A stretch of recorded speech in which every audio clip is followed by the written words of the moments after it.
খুবই উৎসব মুখর পরিবেশে আমাদের চলচ্চিত্র বান্ধব চলচ্চিত্রের নায়ক নায়িকা গায়ক গায়িকা যারা আছে, মোট কথা সবাই যে আমাদের গায়ক গান করে মাঝে মধ্যেই নিয়ে আমরা এই মাত্র শিবা জয় প্যানেলের সমস্ত পূর্ণাঙ্গ প্যানেলের নমিনেশন পেপার জমা দিয়ে আসলাম।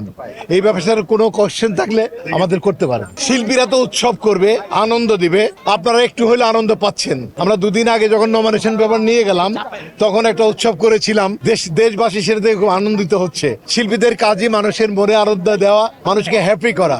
আর আমাদের প্যানেল সম্পর্কে আপনারা ইতিমধ্যে জেনে গেছেন, প্রয়োজন আমরা টোটাল প্যানেল জানিয়ে দেবো আজকে। আজ স্পেশাল একটা কথা বলতে চাই, আমরা যার হাত ধরে আজকে নমিনেশন পেপার জমা দিলাম, সে বাংলা চলচ্চিত্রের নায়ক রাজের ছেলে বাপ্পা রাজ। নায়ক রাজ এস্টাবলিশ প্রথম থেকে উনি এই শিল্পী সমিতির সভাপতি। তার ছেলের হাতে, তার নেতৃত্বে আমরা আজকে নমিনেশন পেপার জমা দিয়েছি। আমরা খুবই সম্মানিত বোধ করছি।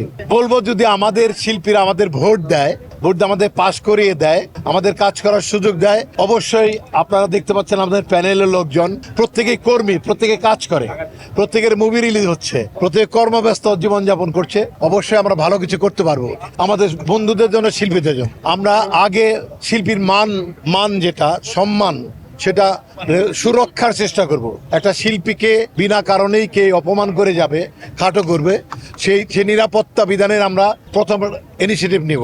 তারপর আমার যে ক্যান্ডিডেট শিবা শানু, উনি বলেছেন প্রেসিডেন্ট ক্যান্ডিডেট, ওনার নেতৃত্বে আমরা প্রধানমন্ত্রীর পর্যন্ত যাব।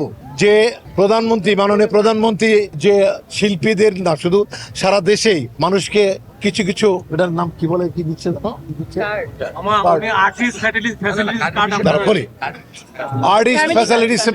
আর্টিস্ট ফ্যাসিলিটির জন্য ফ্যামিলি কার্ড, আর্টিস্টদের একটা ফ্যামিলি, আমরা একটা পরিবার।